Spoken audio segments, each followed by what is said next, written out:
Seja toda a gente bem-vinda ao É Apenas Fumaça, um programa Fumaça onde se fala sobre a sociedade com quem quer falar sobre ela. Eu sou o Ricardo Esteves Ribeiro. Hoje temos como convidada Ana Klobutska, professora de Literatura Portuguesa e Literaturas Africanas em Língua Portuguesa na Universidade de Massachusetts, em Dartmouth, doutorada em Línguas e Literaturas Românicas na Universidade de Harvard e autora de vários livros, incluindo O Mundo Gay, de António Boto, publicado em 2018. Bem-vinda. Muito obrigada. Vive só à mercê da sensação. Definirmos é reduzirmos a alma e é fechar o entendimento. E todo aquele que afirma que a força do pensamento é a maior e a mais bela, nem se sente que se assim fosse, não poderia com ela. Esta é uma parte de um poema de António Boto, poeta português que morreu fez ontem, dia 16 de março, 60 anos. Quem é que era António Boto?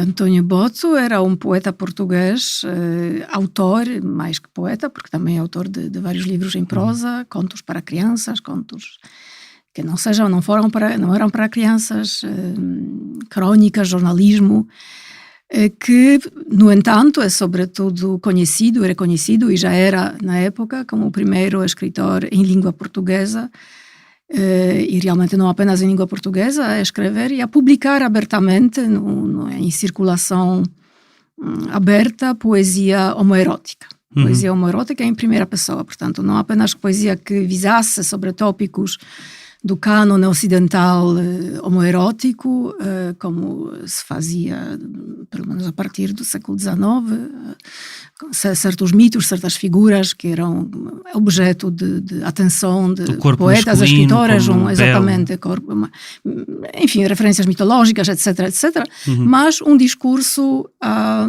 amoroso, em primeira pessoa, dirigido por um falante que se identifica como masculino no próprio texto do poema, há um objeto desta paixão, deste amor, deste desejo, que também é masculino. Isto, de facto, era absolutamente inédito em Portugal e também inédito em outros países europeus, inclusive na altura em que Boto começa a publicar. Ele nasceu em 1987 e morreu em 1959. Nasceu em 1897. 1897, sim, e morreu em 59, no Rio de Janeiro. O Boto é um poeta relativamente desconhecido em Portugal, não é estudado na escola, não figura quase com certeza em nenhuma lista de melhores poetas portugueses em Portugal. Como é que tu chegaste a ele? Como é que tu o conheceste? Eu não sei se Boto seja assim tão desconhecido quanto isso, né? Certamente não é oficialmente reconhecido, não é um poeta canônico, não é um poeta que consta dos programas escolares, não é um poeta visto como fazendo parte de um cânone estabelecido. É uma questão que eu discuto na introdução do meu livro, em que digo que, no essencial, não é possível determinar o lugar claro de Boto, o lugar e o valor claros de Boto na história da literatura portuguesa. Mas Boto tem muitos leitores apaixonados, em Portugal e também no Brasil, creio, até certo ponto. Onde ele viveu, depois já vamos falar sobre isso. Mas... E Boto é uma figura que é recorrentemente referida, pelo menos nos estudos pessoanos, sem dúvida, uma vez que foi de uma importância considerável no circuito de Pessoa e os seus colaboradores literários. Portanto, Boto aparece no cânone das figuras que importam por terem sido importantes para Fernando Pessoa, né? E o Fernando Pessoa é o poeta ultracanônico da literatura portuguesa e não só. Mas, de facto, não é um poeta provavelmente muito lido fora de um circuito relativamente restrito de especialistas e de amadores da poesia de Boto e daquilo que Boto representava. Mas como é que tu chegaste até ele? Através de Pessoa. Não de uma forma que eu consiga agora reconstruir, não me lembro exatamente quando é que tomei conhecimento de Boto, mas terá sido já há muitos anos, justamente por Boto figurar no cânone dos estudos pessoanos, né? Por ter sido amigo e colaborador e alguém a quem a Pessoa dedicou muita atenção. Em novembro de 1920, Boto lançou a sua primeira obra editada, chamada Canções do Sul, com uma série de poemas. Esta obra seria alargada várias vezes durante a sua vida e publicada depois, a partir da segunda edição, com o nome Canções, apenas. Nessa primeira edição, Canções do Sul, este era o 9º poema. Quem é que abraça o meu corpo na penumbra do meu leito? Quem é que beija o meu rosto? Quem é que morde o meu peito? Quem é que fala da morte docemente ao meu ouvido? És tu, Senhor dos meus olhos, e sempre no meu sentido. Houve alguém, tu já falaste um pouco sobre isto, mas houve alguém que antes de Boto tivesse escrito desta maneira homoerótica, ou falar até de sexo desta maneira, ou desta maneira erótica na língua portuguesa? Talvez sim, mas nós não conhecemos esses textos, né? Uma questão que também abordo um pouco no livro é que é importante dizer que não havia antes textos assim em circulação pública, mas não quer dizer que não tenha havido textos assim escritos por pessoas que se amavam, né? Umas às outras, uns aos outros, né? Talvez mais prosa, por exemplo, cartas, né, do que poesia, mas imagino que poesia também terá havido, né? Há exemplos conhecidos de cartas, por exemplo, que Antônio Nobre escrevia a Alberto de Oliveira, né, que era seu amigo íntimo, e eles tinham na Antônio altura Nobre, outro poeta português, até anterior, né, dos finais do século XIX, né? Enquanto Boto estudava em Paris, eles tinham uma correspondência muito intensa, e era uma correspondência pensada para existir em dois trilhos separados, duas correntes paralelas, por assim dizer. Era uma era de cartas e outra era daquilo que Nobre chamava diário, que eram postais, pequenos postais, que trocavam. E as cartas seriam mais para falarem de assuntos de interesse geral, e os postais teriam sido mais para exprimirem sentimentos íntimos, pelo que se entende, né? E depois da morte de Nobre, aliás, não sei exatamente em que ano, não me lembro exatamente em que ano, terá sido mais anos depois da morte de Nobre, mas em qualquer dos casos, Alberto de Oliveira, que viveu muitos mais anos, queimou essa correspondência toda, essa correspondência paralela, mas publicou, ou aceitou que se publicasse a correspondência, que também tem passagens extraordinárias, passagens de um humor, afeto, muito íntimos, muito bonitos. E, portanto, imaginamos que essa troca de postais, de cartas, não é? Ainda mais íntimas e que essas não se conhecem. E afetuosas, que foram destruídas, seria muito eloquente. E uma vez que Antônio Nobre era um poeta maravilhoso e um escritor muito bom, é uma grande pena que isso se tenha destruído. E acho que houve muitos mais casos assim, não necessariamente de escritores, também de pessoas mais ou menos comuns.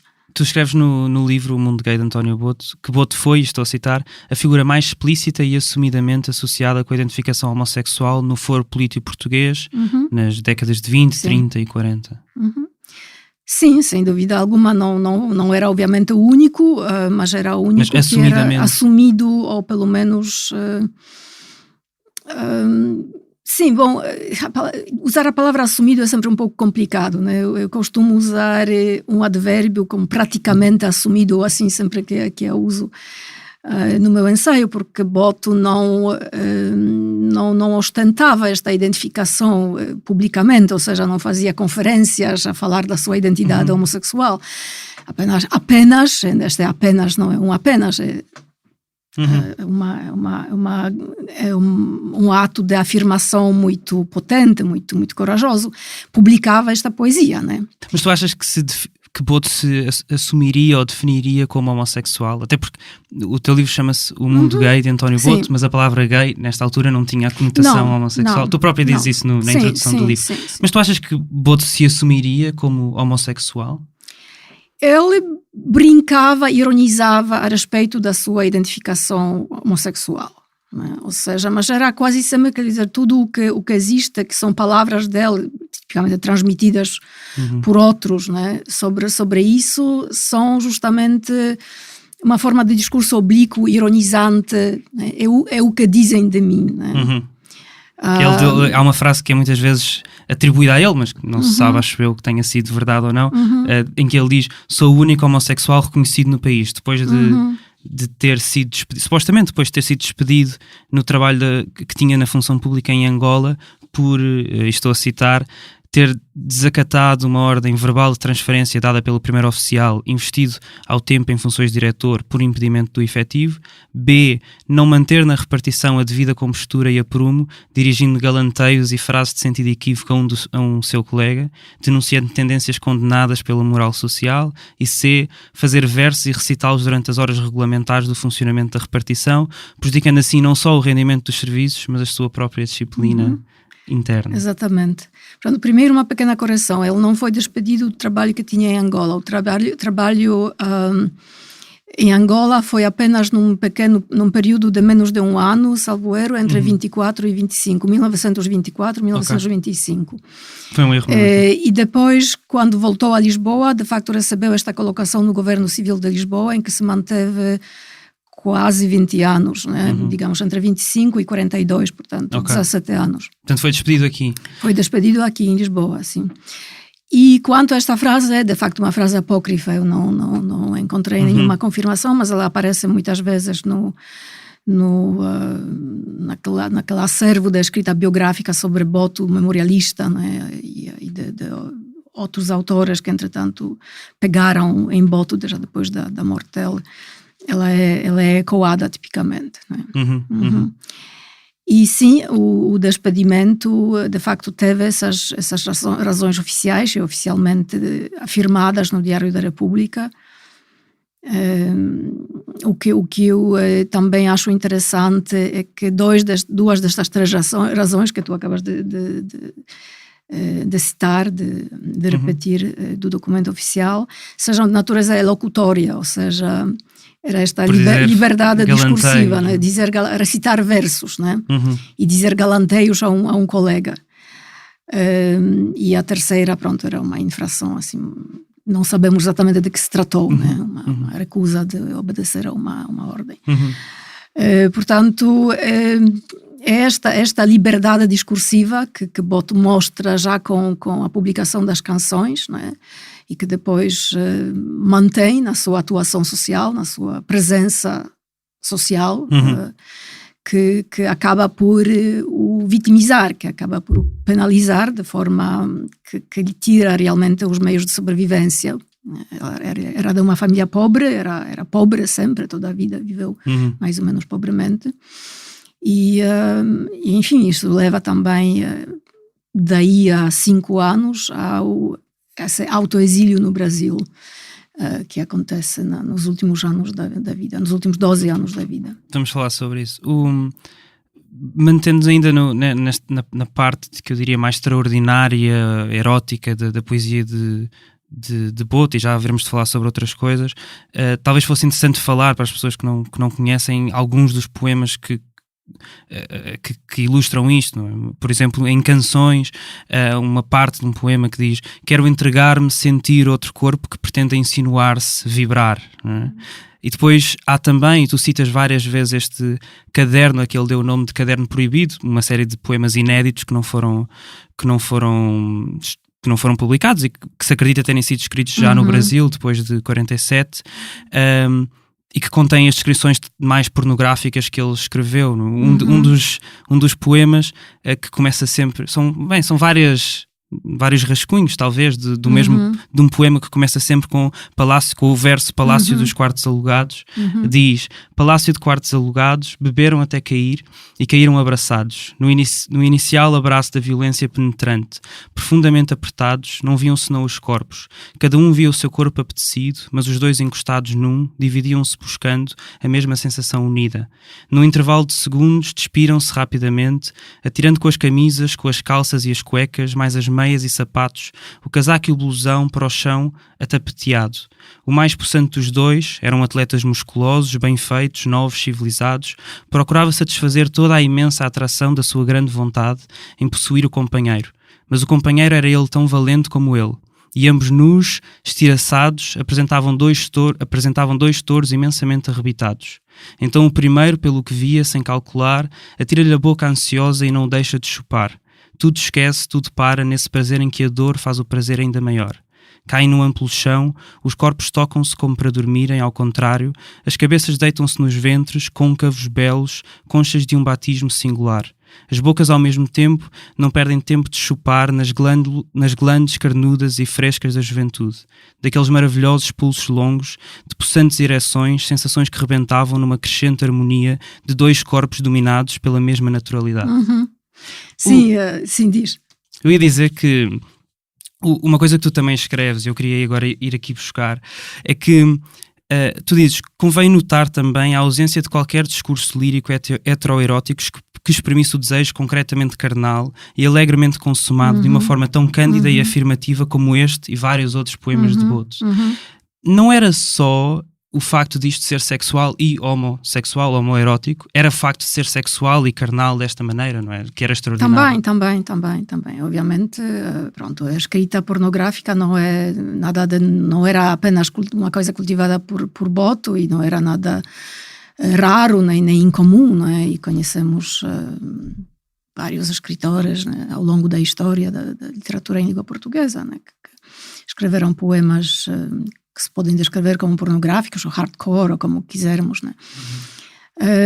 Mas sim, é uma veia de escrita que Boto cultiva, não de forma muito, muito abundante, ou seja, aquilo que existe no espólio com este título, Caderno Proibido, não é bem um caderno, é apenas uma pasta entre muitas que estão no espólio, que reúne poemas que são como este poema que tu leste, mas também reúne outros poemas que não têm de todo o teor sexual nem amoroso sequer. E também se encontram poemas eróticos e pornográficos em outras pastas. Portanto, não há bem uma coesão, não é propriamente um projeto de livro, ou se foi um projeto de livro, se houve um projeto de livro, então depois, nas várias etapas da arrumação e organização dos papéis de Boto, porque este acervo passou, né, depois da morte dele, aquilo foi disperso ou foi desorganizado, não sei. Mas provavelmente nem por isso. Não? Imagino que ele simplesmente não organizava estes papéis de uma forma muito rigorosa. Né? Não sei qual teria sido a intencionalidade, se era uma coisa que ele acharia possível publicar ou não. Existe uma tradição de publicação de poesia ou prosa menos aceitável, digamos, no foro social, em edições semi-privadas, não é, que circulavam entre apenas um pequeno grupo de leitores interessados. Por exemplo, foi esta maneira como Federico García Lorca publicou a Oda a Walt Whitman, que é um dos grandes poemas dele no livro Em Poeta em Nova York. García Lorca é poeta espanhol. Poeta espanhol García Lorca, né, que também era gay, escreveu poesia homoerótica, que em maior parte dos casos, aliás, acho que em nenhum caso foi publicada durante a vida, né, e depois foi também ferozmente resistida pela família. Era toda uma história à volta de Lorca que é também muito interessante. E o grande poema a Whitman, que aliás se parece a certo ponto com a ode a Walt Whitman que Pessoa escreve, aliás, através de Álvaro de Campos, e que é um poema com referências à homossexualidade. Alguns chamam-lhe de homofóbico. Há certamente ali uma tensão, uma dialética entre uma defesa de uma certa homossexualidade e condenação de outros aspectos da vida homossexual. Portanto, é complicado, mas esse poema foi primeiro publicado no México por um grupo de intelectuais que estavam interessados em divulgar esta faceta poética de Lorca, mas circulou apenas numa edição semi-privada, né? Por isso também o que Boto faz é tão extraordinário, porque publica e faz circular os livros no foro público. Mas vamos falar depois um pouco mais sobre o que acontece em 1921, quando a edição das canções é distribuída. Quanto à poesia, esta poesia mais erótica, mas mais hardcore, mais pornográfica, podia ter havido alguma, não sei se tentativa, mas uma ideia, uma intencionalidade de eventualmente circular estes versos de uma maneira semelhante, né? Numa edição privada ou semi-privada, não sei. Não sei até que ponto, ainda está muito por estudar quanto aos anos de boto no Brasil, sobretudo. E eu não tive meios de ir e fazer esta pesquisa no local, no Brasil, portanto deixo apenas algumas pistas para as pessoas estudarem, tentarem descobrir, encontrar essas vias de comunicação de Boto com o meio brasileiro em que se movimentava. Um outro longo poema do Caderno Proibido termina com: se a mulher quiser ser homem e homem ser a mulher, que importa se tudo junto e um pouco mais misturado, não vem a ser mais gostoso e menos banalizado. Isto parece profundamente queer, não é? Sim, Até poderia ser quase um hino de uma campanha contra a transfobia, de alguma maneira. Sim, há pequenos fragmentos, sobretudo, raramente se sustentam a nível de um poema longo, né? Mas há pequenos fragmentos, como este que citaste, que são absolutamente extraordinários, que são muito bons.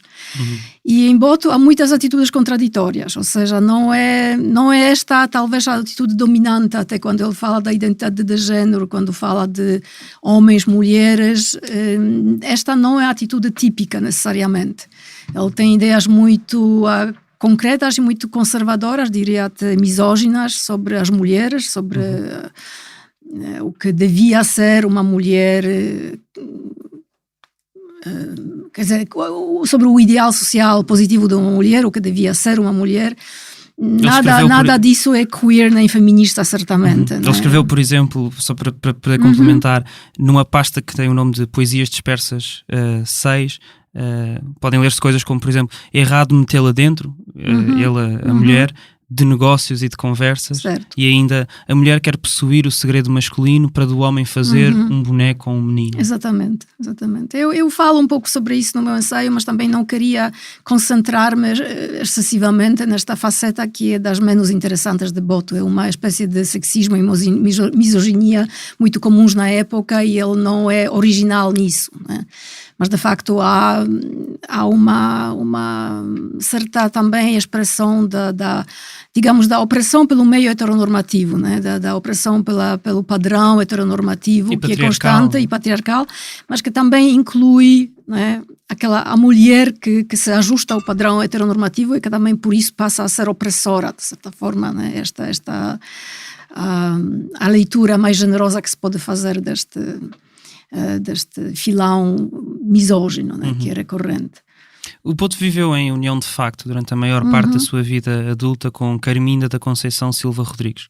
Foram inclusivamente depois viver juntos para o Brasil em 47. Isto não é uma contradição com a sua suposta identificação sexual? Bom, na época não era propriamente contraditório, né? Muitos homens gays casavam com mulheres para manter uma respeitabilidade social.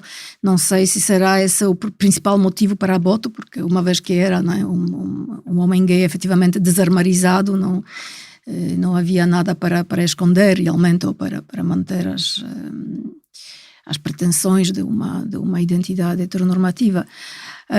Mas penso que lhe dava muito jeito ter uma esposa que lhe tratasse das necessidades diárias da vida, que lhe passasse as camisas a ferro, que fizesse a comida, etc, né? Que tratasse dela.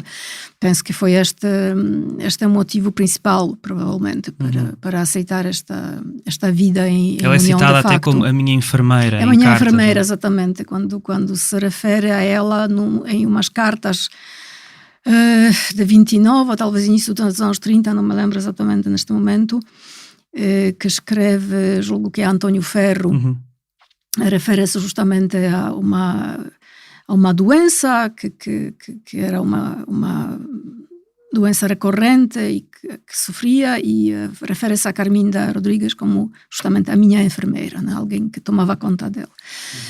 E eu gostaria de saber mais sobre ela. Infelizmente há muito pouco, para além daquilo que às vezes transparece no que Boto escreve, apontamentos, reflexões gerais sobre homens e mulheres na sociedade, né, e que se pode eventualmente ler como uma projeção da sua situação pessoal, especulativamente, é claro.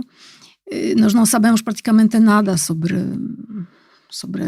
o que aquela mulher pensava no seu próprio direito, né? Qual era o posicionamento dela naquela relação e em relação também à identidade pública de Boto, para além da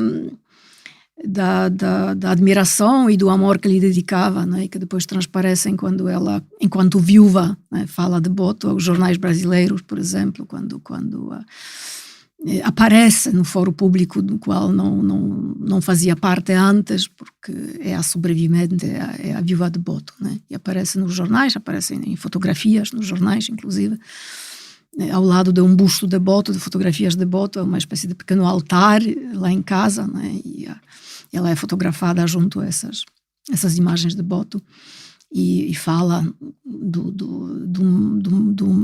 marido, né, do seu companheiro que acabava de morrer, como o maior poeta português vivo, como alguém que privava com grandes celebridades europeias, que era admirado por escritores importantes em Portugal e fora de Portugal, etc, etc. Portanto, repete no essencial aquela imagem, autoimagem megalomaníaca, mas ao mesmo tempo muito interessante na sua faceta fantasiosa que Boto criava acerca de si próprio. Vamos falar sobre isso. Mas também. apaga-se a si própria, ela não fala de si própria e também não sabemos nada sobre ela, no fundo, através deste espólio que nos foi legado, que é o espólio de Boto. Logo após a publicação da segunda edição de Canções, editada pela Licipo, editora de Fernando Pessoa, Armando Ferreira, jornalista no jornal A Capital, publicou uma crónica na primeira página com o cabeçalho O Livro da Dona Antónia, ou Dom Antónia, D. Antónia, que denunciava a poesia de Boto como vinda do, estou a citar, desejo de exibicionismo, e também denunciava a capa do livro com um retrato seu que mostrava os ombros nus e a denunciava como imoral. Ele escreve: nem mais uma palavra de nojo, nem mais um pst-pst ao polícia da esquina para o levar a registar com uma caderneta este mancebo que tira o retrato a mostrar as clavículas. Nem sequer uma sova da gente moça e nova que outrora sabia cobrir de ridículo, quando não era de mocadas os ratões desta espécie, nem um protesto sequer. Mas não haverá entre nós o polícia dos costumes ou três bons honestos espíritos capazes de lançar para o monturo estes dejetos? A polícia, senhor Ministro da Instrução, seja quem for, que livre as montras destas e quejandas imoralidades, que disfarçadas de frases filósofas incompreensíveis, dizem ser a negra história dos mortais, o amor e a dor. Fala sobre a recepção desta segunda edição de Canções. Esta, na verdade, tanto quanto se saiba, foi a primeira edição que foi efetivamente distribuída, né? O que aparece antes, que é Canções do Sul, portanto a primeira versão das canções, nos finais, em novembro, julgo, de 1920, existem pouquíssimos exemplares desta obra, nem sequer a Biblioteca Nacional tem um exemplar, tem apenas um microfilme de um exemplar que se encontra na Biblioteca de Livros Raros da Universidade de Harvard, nos Estados Unidos. E, portanto, depreende-se que a obra provavelmente nunca foi distribuída ou posta à venda. E podia justamente ser uma dessas edições de que já falei, semi-privadas, né? que circulavam apenas entre quem terá pagado a edição e os seus amigos interessados nesta temática, neste tipo de discurso. A edição que depois sai, que é muito semelhante às Canções do Sul, apenas título ligeiramente diferente, reduzido apenas para canções. E tinha mais alguns poemas. E tem mais alguns poemas, alguns poucos poemas acrescentados. É efetivamente posta à venda, e não apenas posta à venda, mas posta à venda de uma forma que indicava um esforço de marketing, um esforço de divulgação. Nomeadamente, sabemos isso através dessa crítica no jornal A Capital, que acabas de citar, porque Armando Ferreira refere-se ao retrato colocado na montra da livraria, né? Este retrato muito conhecido de Boto, não sei se está aqui, que se quiseres podemos mostrar isso à câmara, né? Não sei como. Acho que sim. Ok. Acho que, como diz esta jornalista, de ombros nus e olhos em bico, né? Que é um retrato muito interessante, se pensarmos que foi pensado justamente para ser exibido, né? Para ser exibido ao lado dos livros, dos exemplares das canções como uma espécie de publicidade para este livro, né? E eu... Mas porquê é que causou tanto escândalo um retrato com... Bom, não foi só retrato, foi retrato combinado com canções, né? Foi o retrato em que Boto assume ser o sujeito lírico das canções, este sujeito que fala em sua própria voz sobre o seu amor, a sua paixão, o seu desejo, o sexo consumado com outros homens, né? Eu diria que a presença deste retrato que não permite um afastamento do sujeito biográfico, do sujeito empírico, né, do sujeito lírico das canções. É justamente este retrato que é do poeta em carne e osso, né, do sujeito empírico, que coloca esta chancela de autenticidade deste discurso, né? Da autenticidade autobiográfica deste discurso, né? Isto sou eu a falar, isto sou eu nestes poemas, né? E daí que eu não creio que tenha dito isto no livro, talvez sim, não me lembro, mas disse num texto que foi publicado online, acho que no ano passado, ou há 2 anos já, que foi o primeiro coming out público em Portugal. Este gesto, este ato, né, de exibição deste retrato com estes livros, com esta poesia, né, formulada como uma expressão em primeira pessoa deste sujeito, deste poeta, deste homem que aparece aqui na imagem. Portanto, compreendo muito bem porque que isso tenha sido tão ofensivo, pelo menos para este, e não é ele apenas, como depois virá a acontecer. Não aconteceu em 21, por acaso os livros não foram apreendidos em 21, né? Mas como sabes, foram apreendidos mais tarde, no tal episódio, tal momento, né, cultural da literatura de Sodoma. Explica o que é isso, o que é essa campanha contra a chamada literatura de Sodoma. Portanto, isto acontece quase 2 anos mais tarde, em 23, não? Exatamente, no início de 23. Nos meados, na primavera de 1922, Fernando Pessoa empreende esta iniciativa editorial de publicar uma segunda ou terceira, se quisermos, edição das canções, né? Pela sua própria editora, Olisipo, que não durou muito, mas que publicou alguns volumes, nomeadamente os poemas ingleses do próprio Pessoa, Invenção do Dia Claro, de Almada Negreiros, e as canções de António Boto. Raul Leal também, exatamente.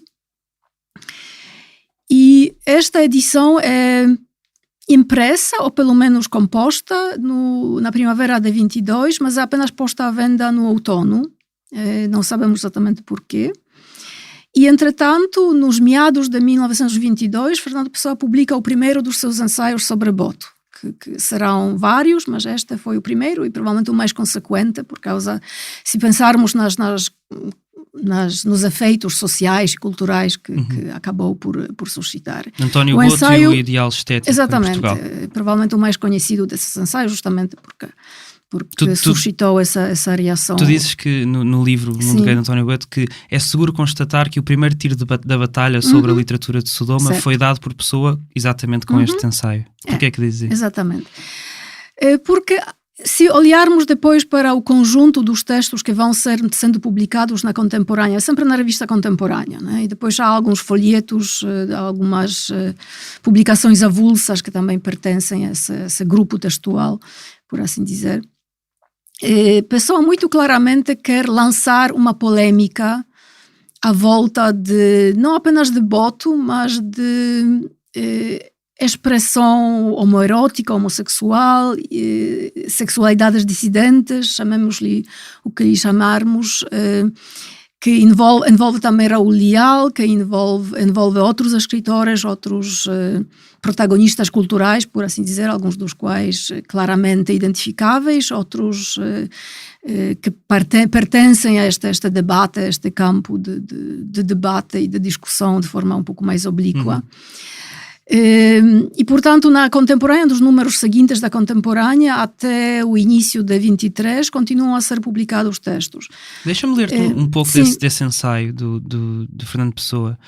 António Boto é o único português dos que conhecidamente escrevem a quem a designação de esteta se pode aplicar sem dissonância. Com um perfeito instinto, ele segue o ideal a que se tem chamado estético e que é uma das formas, se bem que é ínfima, do ideal helénico. Segue-o, porém, a parte com o instinto, com uma perfeita inteligência, porque os ideais gregos, como são intelectuais, não podem ser seguidos inconscientemente.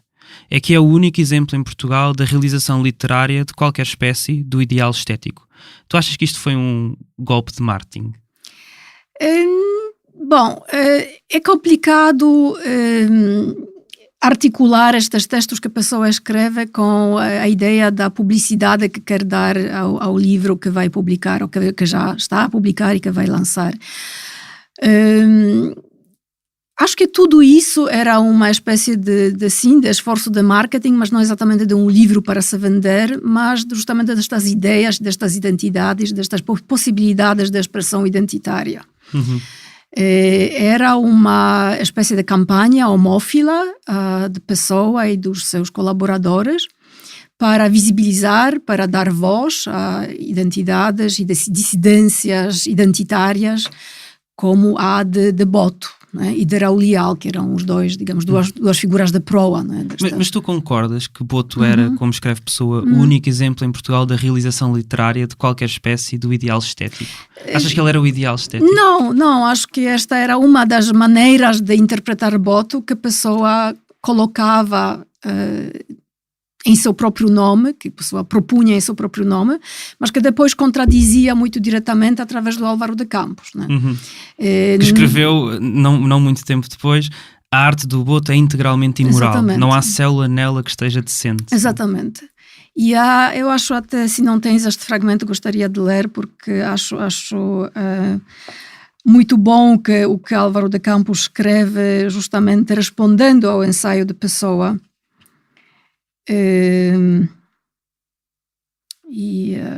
Isto pode... Álvaro de Campos, que é heterónimo de Fernando Pessoa. Que é heterónimo de Fernando Pessoa, exatamente. Não, isto, desculpa, está em outro capítulo, mas é um ensaio demolidor em relação às pretensões intelectuais ou intelectualizantes do ensaio de Pessoa, que essencialmente tentam, ou seja, o ensaio de Pessoa, o ensaio original, tenta meter Boto, ou mete Boto efetivamente numa espécie de caixa cultural, literária, em que o próprio Boto não se reconheceria, em que o próprio Boto não cabe muito bem. Né? O Boto não...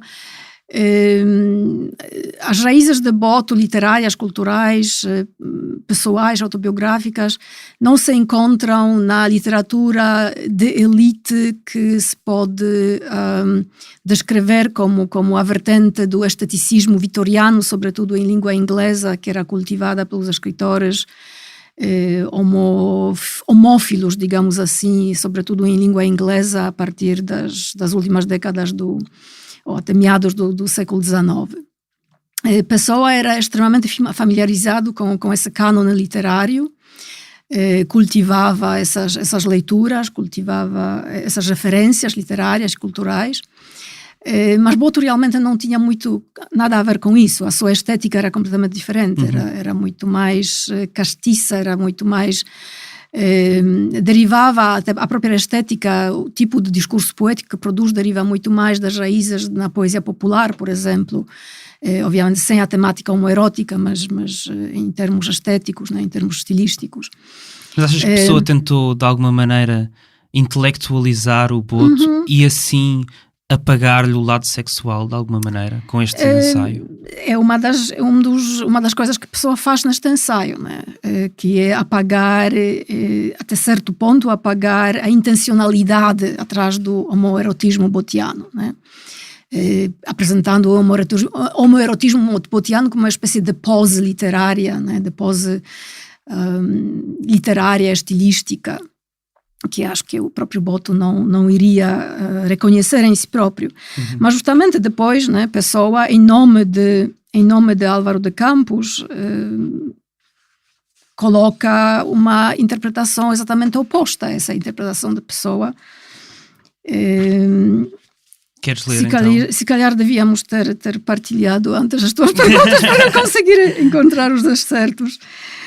Porque, eu tenho um certo, eu não sei se é o que tu queres, mas eu tenho um certo de... provavelmente, agora não consigo lembrar-me em que capítulo é que eu coloquei isto. Pronto, eu vou tentar citar da memória. Não é a arte de Boto é integralmente imoral? Será a continuação daquilo que eu li?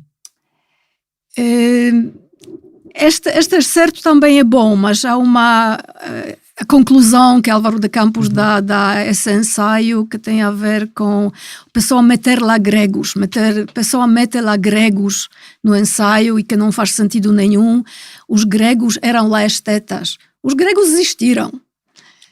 Portanto, é uma afirmação de um modo de vida que não era intelectualizado, não era pensado, não era... Este helenismo vitoriano, que, de acordo com o que Campos diz, não era um reflexo da maneira como a homossexualidade era vivida na Grécia Antiga, mas era uma transformação, intelectualização, era uma maneira de representar e dignificar a homossexualidade por referência àquele modelo helênico, né? Que era isso que os chamados estetas vitorianos faziam e que Pessoa alegava que Boto fazia também. O que Campos diz lá é que, essencialmente, Boto é como os gregos eram, não como os gregos depois foram interpretados por esses vitorianos que queriam criar uma espécie de discurso mais dignificado, mais elegante, mais estilizado de se falar sobre a homossexualidade. Né? Em fevereiro de 1923, um grupo de alunos universitários de Lisboa formou o que eu chamaria um grupo de combate, liderado pelo Pedro Teutónio Pereira, que na altura tinha 20 anos, mas que mais tarde foi subsecretário de Estado das Corporações e Previdência Social, ministro do Comércio e Indústria, depois foi também representante português junto do regime de Franco, embaixador em Espanha, Brasil, Estados Unidos, Reino Unido, bem, tudo isto durante o Estado Novo. Sim. Numa entrevista por esta altura, o líder desta Liga da Ação dos Estudantes de Lisboa dizia: principiaremos em boa ocasião por meter na ordem esses equívocos senhores que andam por aí nas ruas e nos cafés, irritando o indígena, como eles dizem, com maneiras femininas e elegâncias ridicularmente exageradas. E dizia que, estou a citar, esses meninos escandalosos vão ser metidos na ordem mais depressa do que você julga, diz isto ao jornalista. E ainda diz que iria fiscalizar as livrarias e meter também na ordem os artistas decadentes, os poetas de Sodoma, os editores, autores e vendedores de livros imorais. Tu já estavas a falar há pouco de literatura de Sodoma, que achas que Pessoa deu o tiro da batalha. Não concluímos exatamente a história. Explica, não é? Então... Este texto aparece quando é constituída esta Liga da Ação de Estudantes de Lisboa, não é? Que são esses estudantes conservadores liderados pelo Teutónio Pereira. Este ato segue-se à publicação de vários textos, começamos a referir na revista Contemporânea, em que também é publicado um ensaio de um jornalista católico conservador, Álvaro Maia, que justamente cria esta expressão literatura de Sodoma, aparece no texto do artigo, que é um ataque violento a Raul Leal e António Boto. Mas o que provoca de forma mais direta este manifesto da Liga da Ação de Estudantes de Lisboa, aliás, o que provoca a constituição da Liga da Ação de Estudantes de Lisboa, não é exatamente aquela polêmica nas páginas da revista, mas um evento muito particular, que é um baile de travestis na Graça, em fevereiro de 1923, e que é motivo de uma ação de polícia em que vários homens são presos e julgados no tribunal, sendo multados, e há cobertura na imprensa destes eventos. Aliás, nessa altura era crime uma pessoa vestir-se com o que se dizia as roupas do outro sexo, não é? Não sei dizer-te se... Okay, o Código Penal previa isso. Exatamente. Portanto, faz parte do que... De facto, o novo Código Legal republicano, né, já a partir de 1912, acaba por criminalizar, de facto, crimes contra a natureza, chamados crimes contra a natureza, e entre aquilo que era criminalizado, como dizes, era também travestismo, digamos assim, né? E, portanto, esse é o cúmulo, digamos assim, né? O terreno está a ser preparado com esta polêmica, com a visibilidade do assunto, com a presença dos livros imorais, né? Nas montras das livrarias, etc, etc. Mas depois há este evento catalisador, né? que faz transbordar, né? esta onda de reação violenta que os estudantes de Lisboa montam saindo às ruas e ajudando a apreender os livros e agredindo mais ou menos violentamente pessoas como o Júlio Dantas, que se confrontou com eles numa livraria e que está descrito em um de vários artigos que depois fazem cobertura desses eventos, né? Como alguém que se confrontou com os estudantes. Portanto, há uma convergência, de facto, daquilo que existe em rigor nas páginas de livros, nas páginas das revistas, jornais, né? E aquilo que acontece nas ruas e que acontece na vida de Lisboa, na vida diurna e noturna de Lisboa, em termos da vivência das comunidades ostracizadas que de repente acabam por ser apanhadas numa coisa, num momento cultural, num fenómeno cultural maior e complexo, a que depois, a partir daí, convenciona dar-se este nome de polêmica ou de eventos da literatura de Sodoma, né? E que tem a ver com a literatura, mas também tem a ver com a vida das pessoas, né? Mas não foi só um grupo de estudantes que se juntou e que disse vamos, como eles diziam, colocar estas pessoas na ordem. O próprio governador civil de Lisboa apoiou a iniciativa, apreendeu livros. Não? A Liga de Ação de Estudantes de Lisboa conseguiu o apoio do governo civil. Portanto, eles de facto movimentaram esta reação, mas depois foram o braço da lei, né? A autoridade da cidade de Lisboa tomou o partido e aprendeu livros aprendeu livros de Judite Teixeira, que foi... que só aparece na cena justamente naquela altura, porque o primeiro livro dela, Decadência, que é apreendido juntamente com Sodoma Divinizada de Raul Leal e com canções de António Boto, é publicado em fevereiro de 1923. Portanto, ela de facto não é nunca referida nesta polêmica que vai sendo publicada na contemporânea e convenciona-se, eu própria também escrevi assim sobre isso, antes digamos, de me aprofundar um pouco na cronologia dos eventos, de que Judite Teixeira era excluída completamente da polêmica, como se não existisse, mas na verdade ela apenas publica o livro em fevereiro de 23, né? É verdade que depois Pessoa não chega a incluí-la no mesmo grupo de escritores a quem defende. E essa é uma questão separada que também podemos eventualmente comentar, mas cronologicamente são Boto e Raul Leal as figuras de proa, né, daquilo que vinha a ser debatido e depois atacado. E que resposta é que tem Boto à polémica na altura?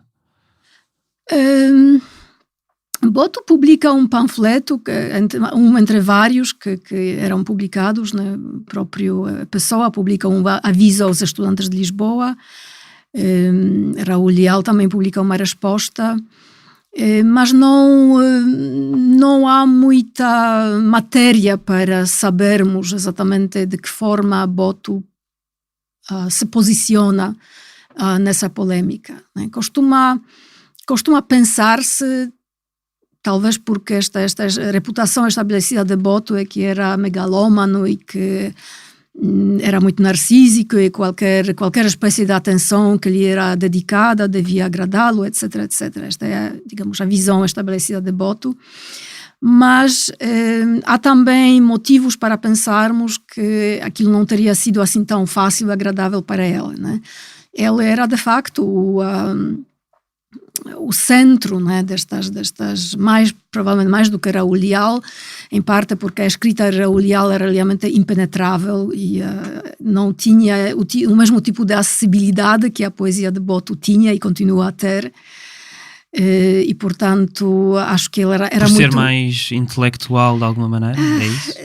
Se quisermos, não sei se diria assim, é realmente um discurso, pronto, é uma obra em prosa, né? Sodoma Divinizada é uma obra em prosa, no fundo um ensaio, muito difícil de ler, tem um estilo muito rebuscado, intelectualizado, mas também estilisticamente complexo, e sim, é uma apologia de uma versão particular da vivência homossexual, da homossexualidade em que Raul Leal acreditava e que também não era a mesma de Pessoa e não era a mesma de Boto e não era a mesma de Álvaro de Campos. Portanto, o que eu digo num determinado momento do meu ensaio é que uma faceta desta polêmica é esta extraordinária multiplicação de visões, às vezes contraditórias entre si, certamente divergentes, sobre o fenômeno da dissidência sexual, sobre o fenômeno de orientações sexuais não heteronormativas, que é todo um debate que, no fundo, é Pessoa e os outros que participam nesta polêmica, provavelmente o Pessoa, de forma mais direta e mais clara, consegue promover e arquitetar. Uhum. E Boto não participa enquanto ensaísta propriamente nesta troca de posições, participa justamente apenas com este discurso límpido e lindíssimo da sua poesia homoerótica, que é obviamente o mais radical, mas ao mesmo tempo não permite exatamente perceber a conceptualização, né, disto tudo que ele próprio também... Se bem que ele escreve o meu manifesto a toda a gente, por esta altura, em que diz alguns dos altos espíritos que me acompanham e que são os mais altos espíritos do meu tempo, dizem-me de vez em quando que as minhas canções de renascença são constantemente insultadas e que o meu nome de artista é diariamente agredido. Assim pode ser, mas custa-me a acreditar. Eu vivo tanto nas garras da minha arte, a quem me entrego mais e mais, que nada ouço nem poderia dos uivos da vilanagem. Pois, é o que ele diz, não é? É um posicionamento cômodo a certo ponto para se projetar, né? Vocês podem assobiar e eu passo, não ouço nada, né? Mas depois há, por exemplo, um poema que eu opto por ler nesta chave alegórica, que não é necessariamente a única interpretação possível, nem talvez a mais convincente sequer, mas é um poema que é até bastante conhecido de Boto, um avestruz todo gris, que é poema dito em voz de uma ave, um avestruz a quem tiram as penas, e que sofre, né? que tem que está a ser no essencial torturado pela atenção a que é sujeito e pelo sofrimento físico a que é sujeito. E um momento curioso deste poema, não sei se por acaso o tens aqui, não tens aqui, se eu consigo encontrar. Um momento curioso deste poema é quando ele fala de outras aves que passam por ele e que se beneficiam daquilo que ele está a sofrer. E que é um momento curioso. Exatamente aqui, agora consegui encontrar. Portanto, vai assim: arrancam-me as penas e eu sofro sem dizer nada. Sou ave bem educada. E, se quisesse, podia morder-lhes as mãos morenas, a esses que sem piedade me roubam estas penas que me cobrem. E, no entanto, sem o mais breve gemido, o meu corpo vai ficando desguarnecido. E elas, aquelas que se enfeitam doidamente com estas penas formosas, que são minhas, passam por mim desdenhosas em gargalhadas mesquinhas. Sim, eu sofro sem dizer nada. Sou ave bem educada. Portanto, há aqui uma denúncia da violência, né? Algo que lhe está a acontecer, que é uma violência, inclusive física, e o sofrimento que isso causa, mas depois também há essas outras, ele até usa o plural feminino, né? Que de alguma maneira beneficiam, que se aproveitam, né? E que passam enfeitadas com estas penas formosas que ele vai perdendo, né? E isto é mais complexo, né, do que apenas uma ala homofóbica e o Boto e Raul Leal, né, sendo atacados, né? Há uma dinâmica interna, né, de intragrupo, talvez, né, que está aqui a ser comentada e denunciada e que é uma realidade complexa que acho que ainda não sabemos exatamente mapear e compreender.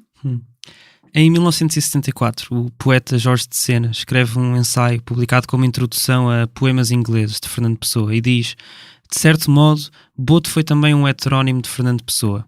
E diz também que este se realizou na poesia de Boto e na vida a que ela correspondia. Tu achas que o Boto é heterónimo de Pessoa? Eu resisto um pouco a esta designação, aliás, até resisto bastante, porque acho que ela continua e perpetua esta tendência perniciosa de se ver Boto apenas como uma espécie de Boto apenas como uma espécie de apêndice de Pessoa, né? Que Boto acaba por ser absorvido nesta galáxia pessoana como alguém que não tem existência autónoma nem protagonismo autónomo e que importa porque importava a pessoa e importa porque faz parte desta companhia pessoana. O que Sena queria dizer com o que disse, porém acho que vale a pena levar a sério, porque penso que sim, penso que a pessoa viveu coisas que não poderia ter vivido através da sua própria projeção ortonímica ou heteronímica através de Boto. E acho que em boa parte foi por isso que Boto o fascinou tanto e que se tornaram amigos tão próximos, tão constantes, até a morte de Pessoa em 1935. E penso que Pessoa tem uma... Quer dizer, não é apenas Boto quem recebe benefícios e mais-valias da parte de Pessoa, que é obviamente uma certa legitimação, a defesa que era autêntica, que era verdadeira, que aquela atenção, aquela proteção de Pessoa até de que beneficiava, não era a única dinâmica que existia entre eles. Penso que Pessoa igualmente, de uma forma recíproca, beneficiava da sua relação com Boto, beneficiava de forma a poder inspirar-se e poder até escrever e pensar coisas que não poderia escrever e pensar. Mas durante as suas vidas, quem é que tinha mais protagonismo? Quem é que era mais conhecido? Durante a altura em que viveram? Porque neste momento Pessoa é muito maior enquanto fenómeno do que Boto. Claro. Eu penso que, como se falou um pouco no colóquio sobre Boto e Pessoa, que me trouxe aqui a Lisboa e que acabou ontem, eu penso que realmente Boto teria sido mais visível e reconhecível, de certa forma, na vida social e cultural lisboeta da sua época, né? Justamente por causa desta notoriedade. Há documentos, testemunhos contemporâneos daquela época e posteriores, mas remontando àquela época, que dizem que Boto não podia passar nas ruas sem ser reconhecido, que era uma pessoa notória, que era objeto de caricaturas, que era objeto de piadas, anedotas que eram contadas, replicadas, repetidas nos jornais, nas publicações, em revistas, ou seja, espetáculos teatrais, etc. Ou seja, teatro de revista, refiro-me. E Pessoa, como sabemos, naquela altura era um autor e uma autoridade intelectual, digamos assim, com reconhecimento em meios literários relativamente elitistas, mas não era um autor conhecido do grande público, né? Portanto, provavelmente, se pensarmos assim numa espécie de reconhecimento no meio social que ambos partilhavam, provavelmente Boto seria mais reconhecível naquela época do que a Pessoa, é verdade. Mas achas que nesse sentido o fenómeno de Pessoa, ou o fenómeno em que se tornou Fernando Pessoa, resgatou Boto ou acabou por diminuí-lo de alguma maneira?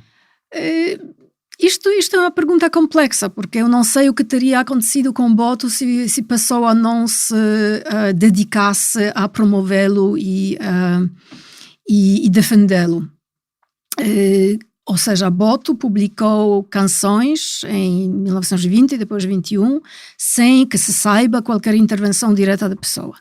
Alguém provavelmente terá ajudado a publicar esses livros. A edição das canções é uma edição muito cuidada, em bom papel, uma edição muito bonita. É mais que provável que alguém ou vários alguém terão ajudado a publicar, custeado a edição, ajudado a publicar. E não parece que a pessoa naquela altura ainda tivesse feito parte deste circuito, ou se fazia, não se sabe sobre isso. Portanto, Boto teria existido, né? Ou seja, o Boto das canções teria existido, esse livro teria sido lançado, esse livro teria sido atacado, pelo menos por este jornalista que citaste e alguns outros que escreveram sobre ele na altura. Se a pessoa não lhe tivesse dedicado a atenção que lhe dedicou, Boto provavelmente seria, ou seja, o fenômeno Boto, o reconhecimento literário, cultural de Boto, provavelmente se teria processado de uma forma diferente, mas também teria, obviamente, existido. Uhum. Né? Fernando Pessoa traduziu também a obra Canções, de Boto, que foi publicada como Songs em 1948, já depois de Fernando Pessoa morrer, Sim. E que foi custeado pelo António Boto. Sim. Como é que tu avalias esta tradução de Fernando Pessoa? Eu nunca me debrucei demoradamente sobre esta tradução, de forma a poder realmente agora comentá-la com alguma ideia interessante que valesse a pena aqui transmitir. Mas o que eu queria dizer é que é extraordinário para mim que até agora ninguém tivesse feito isso, ou seja, ninguém se tivesse dedicado a escrever pelo menos uma tese. Bom, existe de verdade uma tese de mestrado não publicada sobre esta tradução, mas não há sequer nenhum artigo extenso publicado sobre a tradução das canções por Pessoa. Existem 2 edições e há ensaios introdutórios nessas edições, portanto esses ensaios valem a pena, etc. Mas não existe nenhum estudo de fundo. E, afinal, trata-se do maior corpus textual da poesia homoerótica que Pessoa produziu, né? Em seu próprio nome, porque, obviamente, Pessoa colabora com Boto, digamos assim, na autoria deste texto. São poemas de Boto, mas ainda assim não podemos esquecer que a tradução é também um ato de produção literária. E, portanto, seria muito interessante, por exemplo, além de ler no seu próprio direito esta tradução dentro do quadro dos estudos de tradução, dentro do quadro, de qualquer grelha em que se convenciona ler e estudar traduções, e também confrontar esta expressão homoerótica botiana, mas em língua de Pessoa, no inglês de Pessoa, com a própria produção homoerótica que Pessoa escreveu e publicou em seu próprio nome, inclusive em inglês. Não é? Antinos, não apenas em inglês, mas o que é mais conhecido em inglês. Tu escreves no teu livro O Mundo Gay, de António Boto. Boto afirmava que os seus volumes de poesia, bem como as suas peças teatrais e contos para crianças, estavam a ser editados e lidos pelo mundo fora, apoiando estas declarações com louvores entusiasmados, alegadamente proferidos por vultos como Luigi Pirandello, Miguel de Unamuno, Virginia Woolf, James Joyce, André Gide, Laurence Olivier, Gabriela Mistral e muitos outros, encontrando-se estes depoimentos intercalados entre os poemas ou citados em prefácios e entrevistas de imprensa. Pelos vistos, Boto foi editado e lido no mundo todo e reconhecido por pares internacionais. Pois, esta é a fantasia que ele tecia a seu próprio respeito, né? É uma autobiografia fantasiosa que ele produz a certo ponto. Portanto, ao longo. Não é verdade. Ele produz este tipo de discurso acerca de si próprio, que eu chamo de invenção autobiográfica, uma espécie de invenção de si, com materiais fictícios em larga medida, um pouco ao longo da vida, porque já há indicações, por exemplo, nas cartas de Pessoa a outros correspondentes no início dos anos 20, que diz que, ao contrário do que você pensa, António Boto não está em Londres, ele não viaja a essas cidades como ele próprio Ele diz numa carta, Fernando Pessoa diz ao Adriano Del Val, exatamente, é isso que estava... Ele é de veras um artista e sobretudo um espírito estético, mas nunca foi notável, nem será pelas verdades que disse ou que possivelmente venha a dizer. Exatamente, esta é a referência em que estava a pensar. Mas essa projeção de uma vida e de uma identidade e de um reconhecimento de uma fama literária que não era a dele, intensifica-se nas últimas décadas da vida, nas edições das canções nos anos 40 e 50, aparecem estes encômios, estes elogios completamente fictícios, atribuídos a escritores como James Joyce, Virginia Woolf. Eu queria ler o do Virginia Woolf para que as pessoas por favor, que é muito engraçado. Assombroso, predestinado e artista de toda a imensidade não atingida, este António Boto, do livro Canções, traduzido para o inglês por Fernando Pessoa, com mais tempo e vagar, volta a falar desta obra no suplemento literário do Times. Este texto foi atribuído a Virginia Woolf e que foi usado a quando do lançamento de Songs, não é? Mas na realidade, Canções... Virginia Woolf morreu em 41, não é? O Songs só foi... 43, julgo, ou talvez 41, eu acho mas que 41, início dos anos 40. E Songs foi publicado só 7 anos mais tarde. Exatamente. Portanto, mesmo, quer dizer, podia Mas porquê que isto aconteceu? Porquê que tu achas que esta biografia foi criada por ele? Bom, era porque ele era mentiroso, compulsivo? Eu não sei responder a esta pergunta. Eu não sei se ele mentia sobre coisas triviais da vida cotidiana, por exemplo.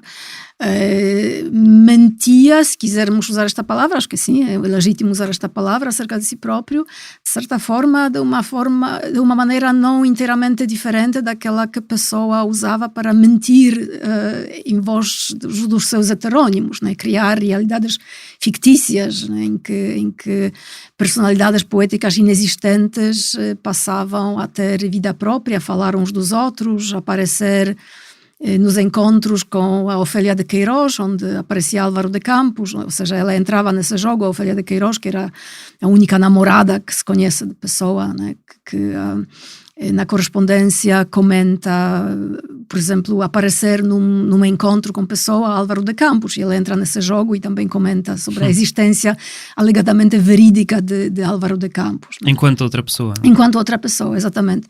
Portanto, pode ser que Boto se tenha até certo ponto inspirado nesta fantasia heteronímica de Pessoa.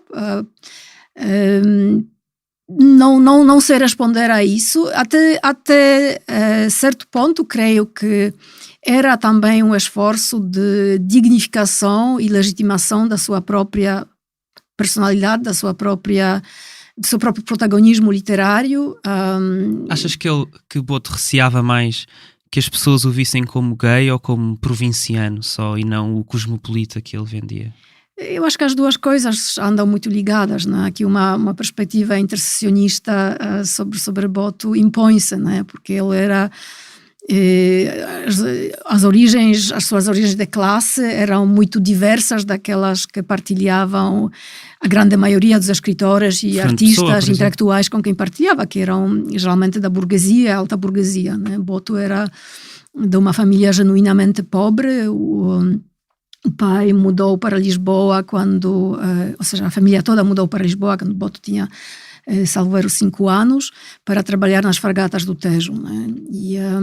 E Boto começou a trabalhar, teve alguma escolaridade, não sabemos exatamente quantos anos, mas certamente nunca fez sequer ensino secundário, e começou a trabalhar também numa idade de criança, ainda adolescente.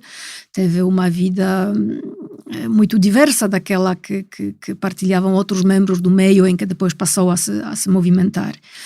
E imagino que sim, que estas duas formas de marginalização social, de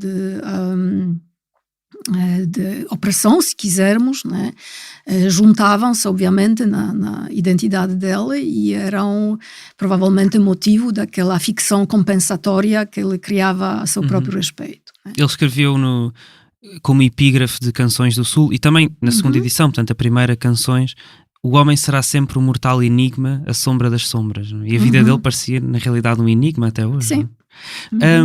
Nós estamos mesmo a terminar. Como é que António Boto é hoje estudado na academia? É uma boa pergunta. Eu não conheço suficientemente bem digamos, o meio institucional da Academia Portuguesa para dizer que Boto é ou não é lido. Não costumava ser lido. Talvez seja lido hoje em dia. Imagino que sim, espero que sim. Mas há muito poucos trabalhos, sim, não é? Mesmo sim, o livro que tu lançaste no ano passado é talvez o primeiro livro sobre a vida de António Boto? Não é o primeiro. Há 2 livros anteriores. Há uma tese de mestrado, que depois foi editada em livro, Maria Conceição Fernandes, António Boto, Poeta de Lisboa, acho que esse é o título. E há um livro mais popular de António Salles, que é uma espécie de biografia, ensaio-biografia, mas menos de teor académico. Porém, de facto, não há muita produção convencionalmente académica sobre Boto. E porquê que é? Joaquim Manuel Magalhães tem um ensaio de 1989, portanto, publicado já há 30 anos, que diagnostica muito bem, digamos, a